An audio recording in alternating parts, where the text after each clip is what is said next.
lead into our presentation. So I will just ask Mitzi to give us her methodology of pricing, and then I'm going to talk next, and then Bob's going to round it out for us. This one. Okay, so we've already said a few of the things out loud but I'm going to repeat them here anyway. Probably the most common question I see asked in Facebook groups is, how do I price my glass? And Mitzi gave you some really good thoughts about it, especially if you're new to glass and you might have to rent a kiln. My numbers that I'm going to be showing you don't do that because I own my own kilns. So I didn't do a $25 per load or whatever it might be. But just basically, glass art is priced like everything else. You just calculate it. Your labor, materials, overhead equals your cost, and cost plus your profits equal price. And that's pretty simple mathematics. But when you get to pricing, that's where you get to be more creative. And just like Mitzi said, in the Northwest, we have a harder time commanding the higher prices that people can outside of this area. So we have to keep that, take that into consideration. But what you will see in the three of us is we all do things a little bit differently. So don't get discouraged. I mean, use these methodologies, but kind of figure out what's going to work for you. It depends on where you are and what you can get for the glass price. There's a few other things I wanted to mention, consider. Like Mitzi said, she used to give hers away and then she sold it at cost. So the question is, how badly do you want to sell your glass? And if you're just getting started, you may take a lesser amount on it because you're not as comfortable with it just yet. But you do need to remember, if you're selling at a show with other glass artists around you, for instance, Gathering of the Guilds here, sweetie, Nana's on the TV now, go on. Sorry, another little one. You need to make sure that you're not giving things away, that you're not just taking costs, because you have other artists all around you that are trying to make a living at it. So be very aware of when that, oh, I'm going to sell it as cheap as I can, isn't the right thing to do. And then also another thing, how you price it is, how experienced are you? How professional is your work? If you're just getting started, you're probably going to charge less. And as you get better and get more orders and go to more shows, you'll start increasing your price. You also have to if you're selling at a gallery, they charge a 50% commission. So you're going to have to pretty much double what you would get normally in order to get that out of a gallery. And one of the parts of the math was your overhead. Well, how long does it take you to make a typical piece? That's again something that you're going to have, it's going to grow with you. You're going to get faster. You're going to get more detailed. So, one is going to say, oh, I'm charging less because I'm faster at doing this. And the other is, I charge more because I'm doing more detailed work. I have pre-fired pieces, or like Mitzi does the hot glass that she puts in hers. So again, you have to balance this out and figure out for yourself what this really means. And as I mentioned before, do you sell in the Pacific Northwest? If you do, you're not likely to get as high a price for something as people are in other areas. We had an instructor here that several people in this Zoom attended the class, and it was, oh, you could sell this piece we made. Oh, you could sell this for $1,200 or $1,300. And I said, not in the Pacific Northwest, you can't, because we just have a glut of glass in this area. But anyway, it's just something that you need to think about as part of your pricing. And let me go over to this other one. I do have a spreadsheet I'm going to show you, and I'm happy to send it to anybody if you want it. But it's all laid out to calculate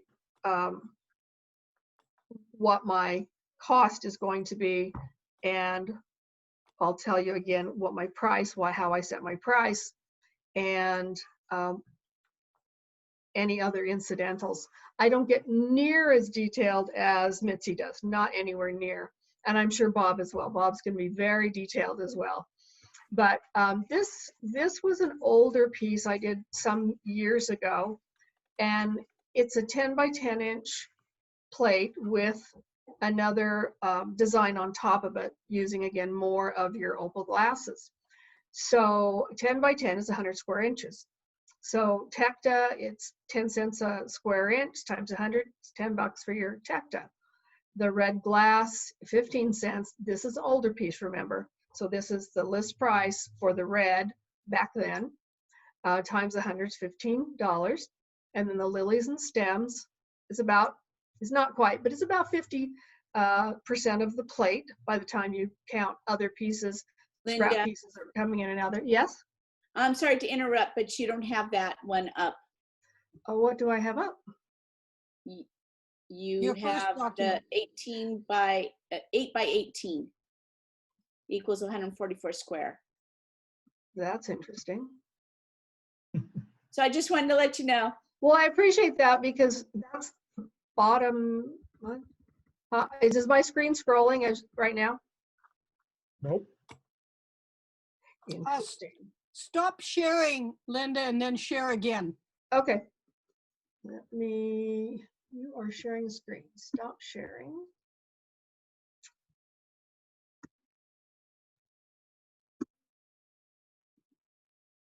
Okay, are you seeing a red square plate? Yes. Yay, thank you, Mitzi. Okay, so as I said before, it's 10 by 10, 100 square inches. Tecta's 10 cents a square inch. The red's 15 cents a square inch. The lilies and stems are 15 cents a square inch. I add that all up and it's $32.50. And I always calculate it at full list price. I have never paid full list price ever.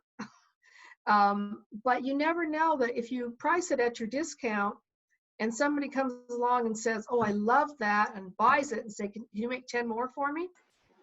And not at that price, because you're gonna, they need it next week. So you're gonna have to go pay a list price for it. So I always calculate my cost, and therefore price at the full list price of bullseye glass. So my actual cost, then I cut it in half because I always get the 50% discount. So it's $16.25. Excuse me, I'm getting a little dry. And then I add $2 for the thin fire and kiln time. Basically, that's all it cost me. Again, I don't get near as detailed as the other two do, but I still do make plenty of money. So it's you just have to weigh it and see what it is that you need to do. At the time, I felt I should be getting about $1 a square inch when I sold my pieces. Share to get sound. I'm sorry? Sound on. Okay, here, I'll mute her. I just muted her. Okay, thank you. So I wanted to get about $1 square inch for the work that I did. And so I priced this at $80, which is 80 cents a square inch. Pretty close to what I wanted to do. And so my profit on that is $61.75. I'll scroll down. And again, I'm going to show you a spreadsheet, but I think this is easier to look at right now. If I just pop up a spreadsheet, your eyes will all cross. So I'm just going to show you. I want to scroll down. Oh, there we go. Show you this first, and then we'll pop over to the spreadsheet. Okay, here's another one. It's a 10 by 12 inch piece. It's relatively new. I made it a couple months ago. So here we have 120 square inches. Tecta, 10 cents. At 120 is $12. I forgot to change it to black. I apologize. The black piece is 22 cents. And what I do whenever I get my order, in, and again, I pay 50% always. I go through it really quickly and write down how many cents per square inch I'm being charged by Bullseye. And 80% of them are the same price. I mean, they vary just so slightly. And they're almost all, at this point in time, 22 cents a square inch. There are some that, like purple, purple is going to be a lot more. So that I might, if I ever made anything without an order or purple, I may go ahead and add that price cost in there, but ordinarily I don't. Many of them are 20, 18 cents, a few cents less. So I don't bother checking every single one, what I've put into it and how much of this color and how much of that color. I just separate Tecta and then I go 22 cents per square inch. Linda, we have Yes. a question in the Okay. chat room. Where do you write it down? On the glass with deco pin or in a folder? Right, what? Your details that you're talking about. Oh, you're talking about the price I'm getting from, I don't know who's asking it, but the price I'm, Carlene? Charlene, Oh, Charlene. unmute Unmute for a sec, Charlene. I just unmuted her. Oh, She just wanted to There know you go. whether you wrote it on the glass or do you write it on a piece of paper? but I don't know what you mean.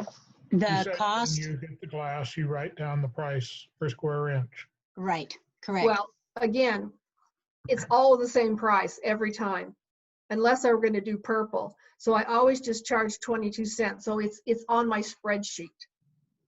Okay, And I'll show you that in a sec. Okay. So come back to this. Again, add up all those Tecta, the black, the tulips, is a $51.60 at full price. I divide that in half because I get the 50% discount. Then I add $4. So I took a little bit more this time because this may have gone in a bigger kiln. So it would have cost just a little bit more to, well, I know why I did it. It's because it was double firing. So I went ahead and added an extra couple dollars in there. And I don't know about all of you, but I find that if I let my glass cool completely, I can lift it off a thin fire and use it again. So I don't necessarily put that in every single time. Okay, now I think I should get closer to $2 a square inch. So, because my work has improved over time and I get a lot of custom orders. And so I figured, okay, let's double that, again, increasing a little bit at a time. And so this is a 10 by 12, and I think I could get $190 for it, which is about $1.60 a square inch. And I say, I think I can get, because again, the location we are, you have to decide for the size of piece and what I've put into it, what do I think I can get? It's there, to me, there's no magic formula to figure out what your retail price is going to be. But if I charge $190 for this, my profit is $160.20. Again, I'll do another one and then we'll go over to I've got two more and then we'll go over the spreadsheet. Again, I'm not going to read every single bit of this, but total materials is $77.20. I divide that in half, add my incidentals in. It's $42.60 cost. I feel because of the size and the detail on this one, it's a $225 piece. Again, about $1.60 a square inch, profit $182.40. Last one, this one's 144 square inches. It's a little narrower and tall. Full list price would be $59.28. My cost, half that, plus my thin fire and kiln time, is $33.64. I charged $265 for it, and it did sell. That's $1.80 a square inch. The profit is $231.36. So again, I don't necessarily get into the full detail like Mitzi did, but I still am. I think I'm making a generous profit, and I'm happy with that. So I'm going to pop over, but I'm going to stop sharing first because I have a feeling it wouldn't share properly. Do we have any questions for Linda? Okay, this is the spreadsheet, and I don't want your eyes to go crossed. And I'll show you how everything works. But these four that are a little bit bigger and highlighted, those are the 4 pieces I just showed you. So this is a 10-inch piece with what I call dimensional picture on it, because I don't full fuse the pictures on my piece. I full fuse the background, and then I contour fuse or tack fuse, depending on what it is, my pieces on the last firing. So right here is the same thing I just showed you on the Word document with the pictures. 100 square inches times 10 cents plus 100 square inches times 15 cents plus 50, because I said I felt it was about 50% covered by more opal glass, times the 15 cents. That gives me my cost of $32.50. What do I think I can get out of this? I think I can get $80, which I did. My profit is $61.75. And that in there, I'm going to just scroll over here. This is where I put my fusing fees in. And this is based on the size that's over here to the left. So like a 3-inch piece, I just say 50 cents. I would never fire just a 3-inch piece. It's going to go in something else. But my small kiln, my Paragon 14, a normal firing, which takes approximately 24 hours, is 50 cents. My husband put a thing on it, I don't know what it is, and it could tell him how much we were charged for that. And my bigger kiln, you just plug your kilowatt charge in it and it calculates it for you. So I know what each one is costing me. All right, so that was the 10-inch dimensional plate. Oh, I scrolled over. You probably see there's a whole lot more, because that one, the one I just read to you, as I see right here, it says square, 1 color with clear. So I've got the red background with the clear top. If I have a square 2 color, like if I have the red and I might put a, the Tecta with these stringers and frit on it. If I put that over the top, then it's 2 colors, because that clear one is still going to cost me 22 cents or about that. So that's all this is the way that and then the next one will say round 1 color and round 2 color. So I have 4 different areas based on what I'm building. I just go plug it in, and if it doesn't apply, then I put NA, so I don't ever have to look at that. Make sense? Okay. And same thing here, and if you don't want to see all these, we don't have to show you, but this was the heron one I showed you at the very end. And right here, it's 144 times 10 cents, 144 times 22. And I figured this one was covered by about 60% of the glass was covered at 22 cents. Tells me that it's $59.28 cost. I'm going to sell it for $265. That's a $231.36 profit on it. And the only other thing I'm going to show you is down here. I make ornaments at Christmas time, and that's why this left-hand column is a single, let's see if I can show you right here, single layer clear. Single layer color, because all of my ornaments are opal glass. But I do the same thing. I calculated it, and I figure they're all about the same size. So I figure it's about 10 square inches and times 220. I mean, size times 22 is $2.20. I charge $10 a piece for them, sell them like crazy, and I get $8.65 profit in that. So, I think that's all I had. I don't think I have anything else. You have any questions? Go ahead and stop sharing. All right. These documents will be posted up with the video on the website for members. Okay. Okay, good. Bob,